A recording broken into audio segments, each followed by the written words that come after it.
Eres concejal y conoces a un empresario. Te corrompes, entras en una dimensión mucho más grande de lo que creías. Decides traicionar a tu propia trama y aquella decisión cambia la historia de tu país. Acabas recibiendo un indulto. Soy Juan Luis Sánchez.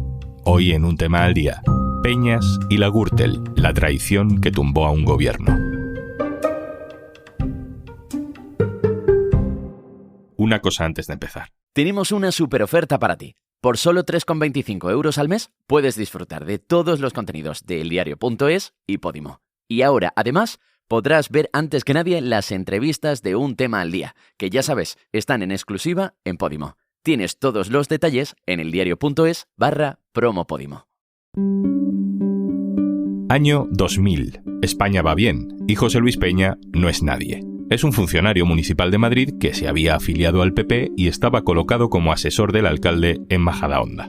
El PP gobernaba con mayoría absoluta en esta localidad, una de las más ricas de Madrid, básicamente desde que se fundó el PP. Poco después, el alcalde nombra a José Luis Peñas concejal de urbanismo. Ahí empieza esta historia.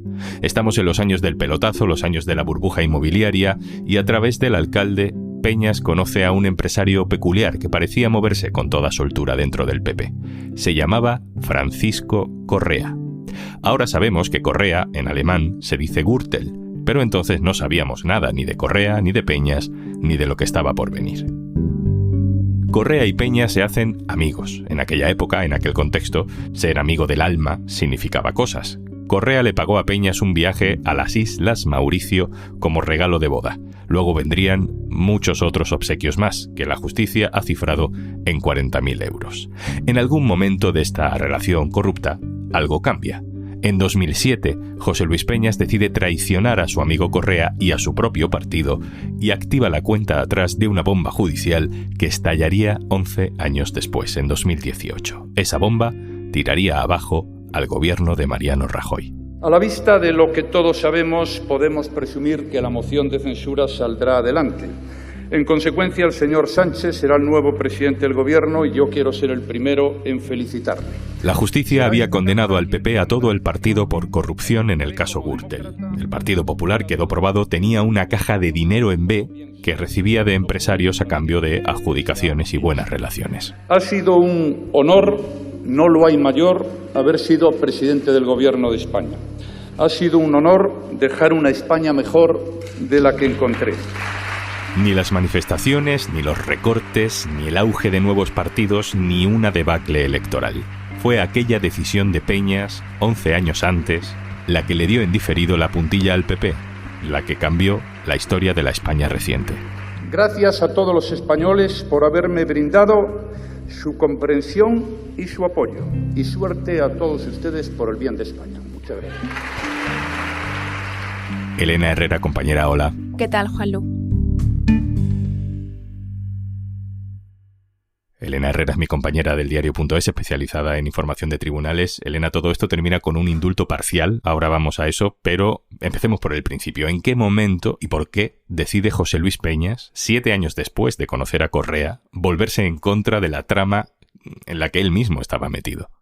Bueno, creo que si él lo hizo por interés personal, porque ya no estaba obteniendo beneficios, por una cuestión de conciencia, es algo que no sabremos nunca con certeza, ¿no? Lo que él nos dijo en una entrevista que le hicimos en el diario.es es que en 2005, estando en una habitación de hotel con Francisco Correa, escuchó una llamada con un ex concejal de Arganda, localidad donde han ido la trama, que en un momento dado le dice a Correa que si no le daba los 300 millones de pesetas no salía un tema de parcelas. Fue una conversación que él escuchó porque Correa tenía la costumbre de poner manos libres y él asegura que en ese momento fue consciente de que lo que allí había era una trama de corrupción y esa misma noche pues tomó la decisión de que iba a recopilar el mayor número de pruebas para que saliera toda la luz. ¿Y cómo lo hace? Pues él tenía un pequeño aparato USB muy primitivo que se colocaba en el bolsillo de la chaqueta o del pantalón y simplemente pues le daba el botón de grabar. Esa fue la manera que tuvo de grabar a los principales cabecillas de la trama, a empresarios y políticos del PP durante más de un año, todo 2006 y 5 meses de 2007. Los estuvo grabando hasta las elecciones de mayo de 2007, cuando dejó de hablarse con Correa. Y meses después, en noviembre de 2007, el 7 de noviembre, acudió junto a su abogado Ángel Galindo a la UDEF a presentar una larga denuncia que tenía abundante documentación económica y societaria y que iba acompañada además de un CD con 18 horas de grabaciones. Esos audios fueron una pieza clave del caso que acabó años después propiciando la moción de censura que desalojó a Rajoy de la Moncloa. Aquellas grabaciones acabaron empujando a Rajoy fuera de la Moncloa porque no era una cuestión municipal, sino una trama mucho más grande. Recordemos brevemente, Elena, ¿qué era la trama Gürtel? Sí, la trama Gürtel es uno de los mayores escándalos de corrupción de la democracia y creo que, para resumirlo, lo mejor es ir a la sentencia de la Audiencia Nacional, que determinó que las empresas de Francisco Correa y el PP habían creado un auténtico y eficaz sistema de corrupción institucional, manipulando la contratación pública. Claro, esa manipulación era posible gracias a las buenas relaciones que tenían los miembros de la trama con los cargos del Partido Popular. Y con la trama Gürtel ya más o menos desentrañada por completo, a José Luis Peñas le llega ahora un indulto parcial. ¿Qué significa eso? El indulto que le ha concedido el Gobierno lo que va a permitir es que José Luis Peñas siga manteniendo su trabajo como funcionario del Ayuntamiento de Madrid, porque la pena de prisión que le impuso la Audiencia Nacional y que luego confirmó el Supremo, él no llegó a entrar nunca en prisión porque cada una de las condenas que tenía eran inferiores a 2 años, con lo cual nunca se llegó a ejecutar. O sea, no había el riesgo de que él entrara en la cárcel. Pero sí que existía el riesgo de que él pudiera perder su empleo por la condena de inhabilitación. Entonces, lo que dice el Gobierno es que existen razones de justicia para otorgarle este indulto y de alguna forma también que las personas que han denunciado la corrupción porque él ha sido condenado y esa condena a la cárcel se mantiene aunque no haya pasado nunca a la prisión, pero que sí que de alguna forma se vean resarcidos, en este caso por el Gobierno. Elena Herrera, compañera, muchas gracias. A vosotros. Saludo ahora a Alberto Pozas. Hola, Alberto. Hola, Juanlu, ¿qué tal? Alberto, tú también te conoces bien esta figura del delator, ¿no? Del que da el chivatazo. ¿Qué otros José Luis Peñas hay? ¿Qué personajes más o menos anónimos tenemos en la historia reciente que hayan provocado grandes temblores políticos con estas delaciones? Bueno, hay muchos y sobre todo de muchos tipos, porque algunos, como José Luis Peñas, son los que inician la investigación y otros son los que aparecen durante la investigación o cuando ya se sabe que alguien está investigando y también aportan suficiente documentación para convertir una investigación muy complicada en algo que se puede llevar a juicio. Entonces, por ejemplo, tenemos a Marcos Benavent, que es el famoso autobautizado como yonki del dinero, ¿no? En los casos de corrupción en la Comunidad Valenciana. El caso también de la familia Pujol, que es el patrimonio de la familia Pujol, que todavía está pendiente de juicio, también, digamos, se cimenta sobre la declaración de la expareja de uno de los hijos del expresidente catalán. Y luego también hay que tener muy en cuenta a la gente que una vez que ya la investigación está en marcha, una vez que ya, digamos, le ha visto las orejas al lobo, empieza a colaborar. Y yo, por ejemplo, me acuerdo mucho siempre de David Marjaliza, de este empresario madrileño que en un determinado momento, después de varios años de investigación en la trama púnica, empieza lo que se llama tradicional en el lenguaje científico como cantar, como un canario, en todas las piezas separadas en las que está, y sobre su testimonio se cimentan muchas de las acusaciones. En el caso Gürtel, el original, como estamos hablando, es Pepe Peñas. Pero desde luego a lo largo del caso Gürtel hay una cantidad de gente que ha pasado de negar los hechos a reconocerlos. Por ejemplo, estoy pensando en Francisco Correa, el empresario. En un momento dado, Francisco Correa empieza a reconocerlo, empieza a hablar, lo hace en los juicios, lo hace en piezas separadas, y luego también, por ejemplo, empresarios como Jacobo Gordon. Estoy pensando en uno de los más míticos. Entonces, en cada trama de corrupción, lo normal, además son tan largas, son tramas que tardan tantísimo en llegar a juicio, que lo más probable es que para cuando una cosa de estas se juzga, ya haya varios imputados que han pasado de negar los hechos a aportar documentación, a aportar lo que tienen, buscando, eso sí, un beneficio para sí mismos también. Yo creo que mucha gente estará pensando, claro, cantan porque les conviene cantar, porque pueden llegar a acuerdos a cambio de hablar para reducir sus penas. Bueno, al final todos más o menos van por el mismo camino, ¿no? Si ha sido por ejemplo, un concejal que ha estado en una trama corrupta y luego se ha arrepentido, se le va a juzgar. Igualmente, si uno ha sido un empresario que no se ha arrepentido, pero a lo largo de la causa ha decidido que le conviene más colaborar porque le tienen pillado de todas, también se le condena. Pero claro, aquí cuando uno se va al fallo de una sentencia por corrupción empieza a ver los pactos que ha habido, los beneficios penitenciarios, las peticiones de condena más bajas por parte de la Fiscalía, las peticiones de multa más bajas por parte de la Fiscalía. Entonces, efectivamente hay que diferenciar, por lo menos sobre el papel. Luego ya lo que tuviera cada uno en la cabeza para hacer este tipo de cosas no lo vamos a saber nunca y hay que fiarse de lo que dicen.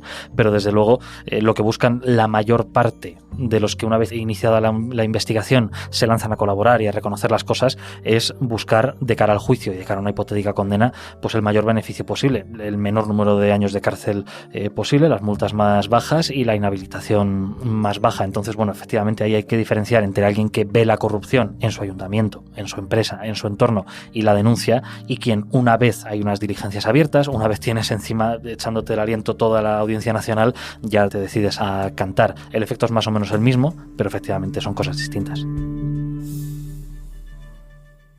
Creo que a nadie se le escapa que un gobierno del PP quizá no habría indultado nunca a José Luis Peña, ¿no? Así en principio.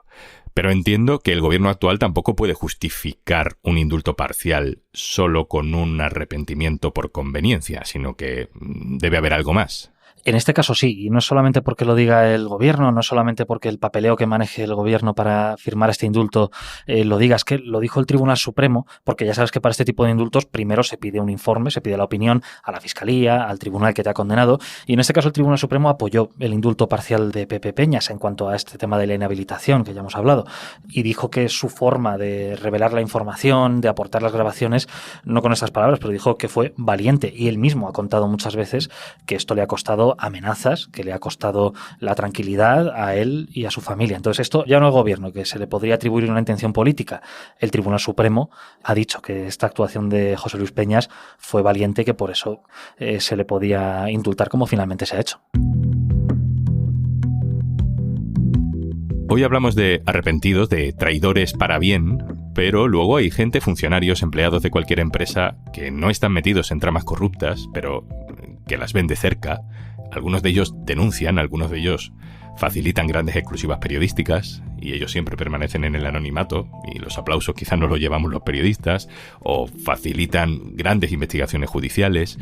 Toda esa gente está protegida por la ley, Alberto. Esto es un asunto que España llegó un poquito tarde, porque en Europa había debate desde hace casi 10 años, ¿no? En 2019 se puso en marcha una directiva europea para proteger a la gente que denunciaba casos de corrupción. En España se empezó a aplicar en 2023 y tiene medidas. O sea, por ejemplo, las empresas grandes en España tienen la obligación de tener canales seguros para denunciar la corrupción. Y claro, estará pensando todo el mundo, yo también lo pienso, claro, ¿y de qué vale esto si luego cuando denuncias la corrupción tu jefe te dice muchas gracias, estás despedido? Bueno, pues también existen en España multas de hasta 1 millón de euros para las empresas y las administraciones que este tipo de normativa pues que incumplen.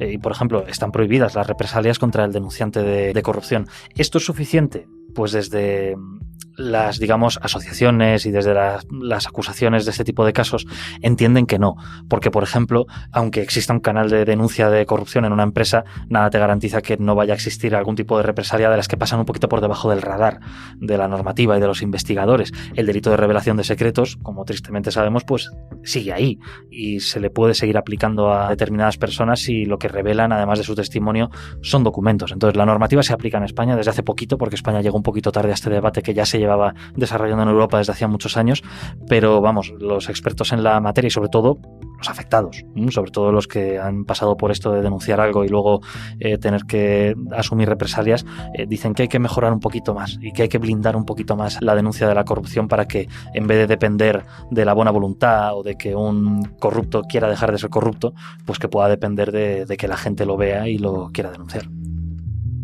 Alberto Pozas, compañero, muchas gracias. Gracias a vosotros.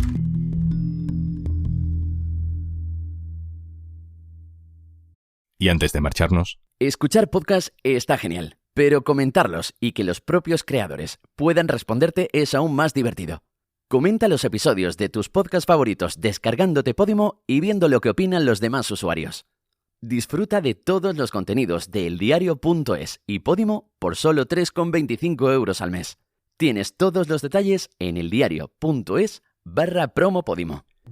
Esto es Un Tema al Día, el podcast del diario.es. Si te gusta lo que hacemos, necesitamos tu apoyo. Hazte socio, hazte socia del diario.es en el diario.es/socio. El podcast lo producen Carmen Ibáñez, Marcos García Santonja e Izaskun Pérez. El montaje es de Pedro Nogales. Yo soy Juan Luis Sánchez. Mañana, otro tema.